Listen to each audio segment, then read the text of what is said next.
Hello everyone, मेरा नाम है रेणु कौशिक। तो गाइज़ कैसे हैं आप सब? आई होप आप सब अच्छे होंगे।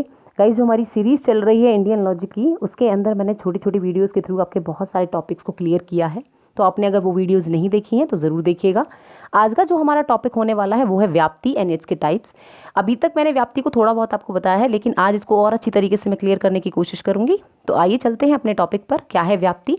देखिए, सबसे पहले मैं आपको एक चीज़ बता देने की कोशिश करती हूँ कि व्याप्ति को समझने से पहले आपको समझना होगा कि आपको पता है नॉर्मल लॉजिक की अगर हम बात करें तो आपके पास दो प्रपोजिशंस होती हैं जिसके बेस पर आप किसी कंक्लूजन पर पहुंचते हो, ठीक है।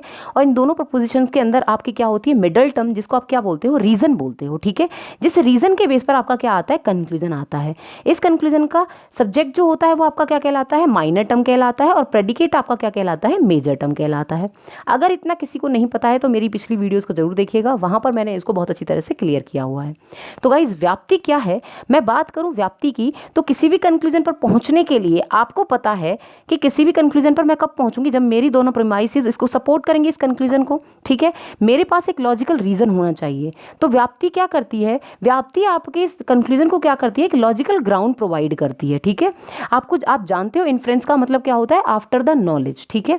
तो व्याप्ति क्या करती है? किसी भी कंक्लूजन पर पहुंचने के लिए आपको व्याप्ति की नॉलेज होनी बहुत जरूरी है। आप किसी कंक्लूजन पर कब पहुंचोगे? जब आपको व्याप्ति के बारे में पता होगा। और व्याप्ति क्या कहती है? व्याप्ति बात करती है दो चीजों के आपस में जुड़े होने को। इनवेरिएबल कॉन्कॉमिटेंस का मतलब होता है कि दो चीजें आपस में जुड़ी हुई होती हैं। और ये बात करती है स्टेट ऑफ परविजन की। देखिए, स्टेट ऑफ परविजन का मतलब क्या होता है? मैं बात करूं स्टेट ऑफ परविजन की, इसका मतलब ये है कि आपकी जो व्याप्ति है ना, वो गारंटी कर रही है कि आपका जो कंक्लूजन है वो सही है। वो कंक्लूजन किस बेस पर सही हो रहा है? वो कंक्लूजन बेस सही हो रहा है आपकी इन प्रपोजिशन या आपके इस रीजन के बेस पर। तो कहने का मतलब क्या है कि आपके दो चीज़ों के बीच में रिलेशन है या दो चीज़ों के बीच में इनवेरिएबल कॉन्कॉमिटेंस है। वो कौन कौन सी दो चीज़ें हैं? एक है आपकी हेतु, एक है आपकी साध्या।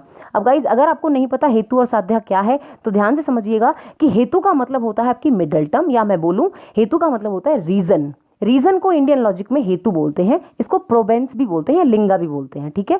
उसके बाद हम बात करते हैं कि आपके पास हेतु है, रीजन है, जिसके बेस पर आप क्या कर रहे हो? आप इन्फर कर रहे हो उस चीज को जिसके बारे में आपको नहीं पता। इट मीन्स साध्या। साध्या क्या है? आपकी फायर। और साध्या फायर है, इसलिए इसको क्या बोलते हैं? मेजर टर्म और प्रोबेंस बोलते हैं। क्लियर हो गया होगा गाइस कि स्टेट ऑफ परविजन इसको इसलिए बोलते हैं क्योंकि ये कहता है कि आपकी साध्या या इन्फर तभी कर सकते हो आप किसी चीज को जब आपके पास एक लॉजिकल रीजन होगा। आपके पास हेतु होना चाहिए, तभी आप किस पर पहुंच सकते हो? साध्या पर पहुंच सकते हो। उसके बाद व्याप्ति बात करती है व्याप्या और व्यापका, मतलब कि दो चीजें हमेशा आपस में जुड़ी हुई होती हैं जिसके बेस पर आपको पता है ये दोनों चीजें क्या मिलकर बनाती हैं? व्याप्ति बनाती हैं, ठीक है। मतलब कि एक चीज है और ये दूसरी चीज है, ठीक है। ध्यान से समझिए। एक चीज है चीनी, ठीक है, मैंने बताया था आपको, सॉरी, एक चीज है पानी और दूसरी चीज है आपकी चीनी, ठीक है। पानी में अगर चीनी घुल जाती है तो कहने का मतलब क्या है? जब पानी और चीनी आपस में मिल जाते हैं तो एक बड़ा स्वरूप ले लेते हैं और ये क्या बन जाती है? व्याप्ति बन जाती है। या दूसरा एग्जाम्पल दूं, दूसरे एग्जाम्पल के अंदर आप कह सकते हो कि आत्मा और परमात्मा, अगर परमात्मा प्रवेश कर जाते हैं आत्मा के अंदर तो क्या हो जाता है? दोनों आपस में क्या हो गए? एक तरीके से जुड़ गए। तो ये क्या है? ये है व्याप्ति। आई होप क्लियर हो गया होगा गाइस। उसके बाद हम बात करते हैं कि यहाँ पर क्या होता है कि हम परसीव करते हैं स्मोक को और इन्फर किसको कर रहे होते हैं? फायर को। हमने रीजन क्या दिया? स्मोक।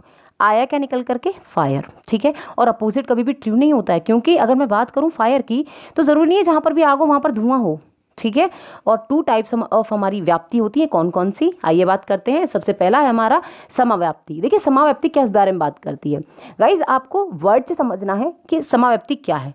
देखिए, व्याप्ति का मतलब आप समझ गए कि दो चीजें जुड़ी हुई हैं, लेकिन अगर दो चीजें हमेशा जुड़ी हुई हैं, इक्विपोलेंट कॉन्कॉमिटेंस है, अगर इक्वल एक्सटेंशन है, मतलब कि दो चीजें समान विस्तार में होंगी या हमेशा एक साथ होंगी, तो वो क्या कहलाता है? आपका समाव्याप्ति कहलाता है। जैसे एग्जाम्पल के साथ बताती हूँ। इसके अंदर क्या होगा? मान लीजिए एक है एप्पल, ठीक है। एप्पल एक ऑब्जेक्ट है जिसको आपने क्या दे दिया? नाम दे दिया। अब जब आपने इसको नाम दे दिया तो डेफिनेटली आपको एप्पल के बारे में पता भी होगा। मीन्स जो चीज़ नेमेबल होगी आप उसको क्या कर दो? आप उसको क्या करोगे? नोएबल, मतलब आप उसको जानते भी हैं। जिसको आपने नाम दिया उसको आप जान गए।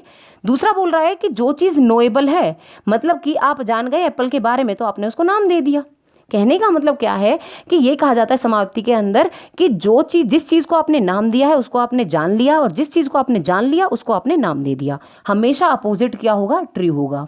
सिंपल वर्ड्स में दो चीज़ें हमेशा साथ होंगी और दोनों ही चीज़ें अगर अपोजिट भी कर लिया जाए तो दोनों चीज़ें हमेशा क्या होंगी, ट्रू होंगी। ये क्या बात करती है, आपकी समाव्याप्ति बात करती है। अब बात करते हैं असमाव्याप्ति की। देखिए असमाव्याप्ति क्या कहती है, असमाव्याप्ति कहती है कि अनइक्वल एक्सटेंशन है और नॉन इक्विवेलेंट कॉन्कोमिटेंस है, कि व्याप्ति तो है, दो चीज़ें जुड़ी तो होंगी लेकिन हमेशा जुड़ी हुई होंगी ये नहीं कह सकते, हमेशा एक साथ नहीं होंगी। वर्ड से समझ में आया, असमाव्याप्ति। We can infer one term from other, हम एक चीज़ को इन्फर कर सकते हैं दूसरे की हेल्प से, लेकिन अपोजिट कभी भी ट्रू नहीं होता है। अगर हम बात करें किसकी, असमाव्याप्ति की, तो क्या कह रहा है कि आप इन्फर कर सकते हो स्मोक के बेस पर फायर को, मतलब कि आपके पास रीजन है स्मोक, आपने इन्फर कर लिया फायर को, लेकिन जहां भी फायर होगी जरूरी नहीं है वहां पर स्मोक हो। आई होप गाइज ये आपको क्लियर हो गया होगा कि समाव्याप्ति कहती है कि दो चीज़ें आपस में हमेशा जुड़ी हुई हैं और वो अपोजिट हमेशा ट्रू होंगी। असमाव्याप्ति कहती है कि दो चीज़ें आपस में जुड़ी हुई होंगी लेकिन उसका अपोजिट हमेशा ट्रू हो, ऐसा नहीं हो सकता है। उसके बाद हम बात करते हैं कि साइकोलॉजी के बेस पर हमारे जो इन्फ्रेंस होते हैं ना, जो हमारा अनुमान होता है उसको दो पार्ट्स में डिवाइड किया जाता है। एक होता है हमारा स्वार्थ अनुमान, एक होता है हमारा प्रार्थ अनुमान। देखिए स्वार्थ और प्रार्थ अनुमान क्या होता है, आप जब इन्फर करते हो किसी चीज़ को खुद से तो उसको बोलते हैं स्वार्थ अनुमान, जब आप इन्फर करते हो किसी चीज़ को दूसरों के लिए तो उसको बोलते हैं आपका परार्थ अनुमान। इसको ध्यान से समझिएगा कि जब एक व्यक्ति खुद से इन्फर करे, कोई अंदाज़ा खुद से लगाता है, ठीक है, जैसे फॉर एग्जांपल मैंने क्या किया, मैंने किचन के अंदर आग और धुएं को एक साथ देखा, तो मैंने जब हील पर धुएं को देखा तो मैंने क्या किया, मैंने इन्फर कर दिया कि हील पर क्या लगी हुई है, आग लगी हुई है, फायर है वहाँ पर, ठीक है। ये मैंने अपने एक्सपीरियंस या अपनी नॉलेज से इन्फर किया, उसको बोलते हैं स्वार्थ अनुमान।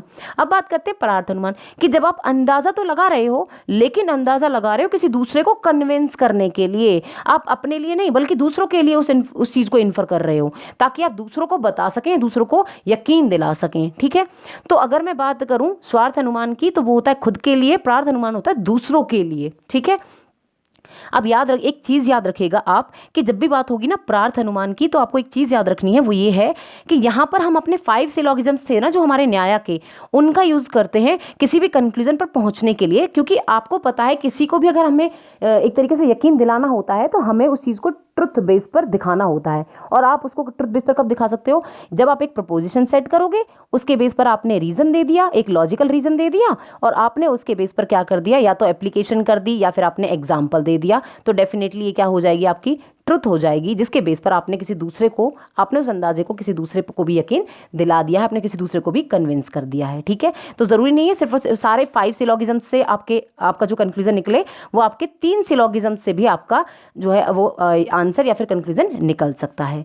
आई होप गाइज ये आपको समझ में आया होगा। मैंने पूरी कोशिश की है इस छोटे से टॉपिक को आपको बहुत अच्छी तरह से क्लियर कराने की। Thank you so much guys.